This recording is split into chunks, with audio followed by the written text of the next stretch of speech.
after school in Mexico is where we explore where students go after their journalism schooling in Mexico. And there's a lot of different places that these students can go. Newspapers is still one place where many students can go. Mexico has 15 newspapers, and of those, Mexico City, has 15 newspapers, and of those, 50% of them make up for the nation's daily circulation. Mexico as a whole has about 80 newspapers countrywide. Newspapers maybe aren't quite as popular as, let's say, radio might be in Mexico, but it is still very popular, and there's still a couple great papers out there. El Universal started in 1916. One of the older papers, has a circulation of about 300,000, meaning 300,000 people subscribe and have the newspaper. One key thing about El Universal is their website. They claim they get 16 million unique visitors, which means 16 million different people view the site each month. Not 16 million views. 16 million unique views means there's 16 million different people visiting the site, and I guess a grand total of 140 million total views, which is incredible for a website to have. Reforma is another one, a little newer, started in 1993. The interesting thing about this newspaper is it's very into design and color. They like to make sure that their paper looks good, and they're known for their editorials. For people that like to write editorials, this is where people would want to go. They're always been known for that. And the circulation is about 270,000 people. It actually can go up to 400,000 people because they have a partnership with another newspaper. News agencies are something that are very interesting in Mexico. There are 4 government-owned news agencies: the Asociación de Editores de los Estadios, which is a domestic news association.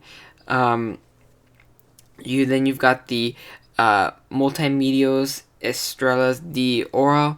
Then you got the Agencia Mexican de Noticias, and then you've got Reuters Mexico, which I guess is the worldwide leader in financial news in Mexico. And these 4 agencies are government-owned agencies that own parts of the news stations that go on there.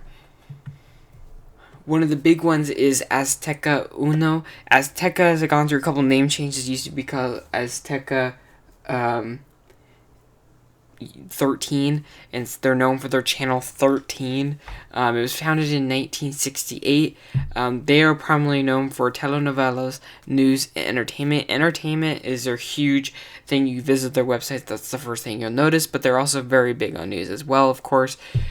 There's many news places in Mexico, but this is one of the bigger ones. It employs over 400 people, and it's really well known in Mexico.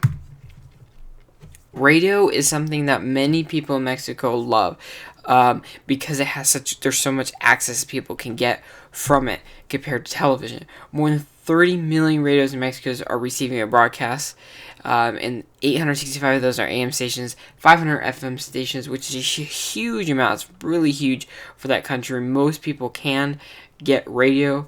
72% of Mexican radios are commercial, meaning that they have ads and stuff like that. There's a lot of commercial money added into it and whatnot.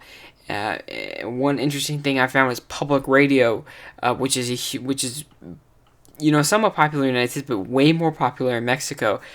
They receive more money from the government. So one comparison I saw was one radio station got 500 million pesos, and the other stations that are privately owned only get about 8 million. So they are way more funded at the public radios. The most popular one is Grupo Radio Centro. This place was established in 1952. They own 45 stations in Mexico, and some in the United States even, in the LA area. They just bought some. They are there, and they buy up some radio places and whatnot, and they are one of the popular ones. They have a lot in Mexico City, especially, and it's a great start for any journalist. There. Thank you for watching.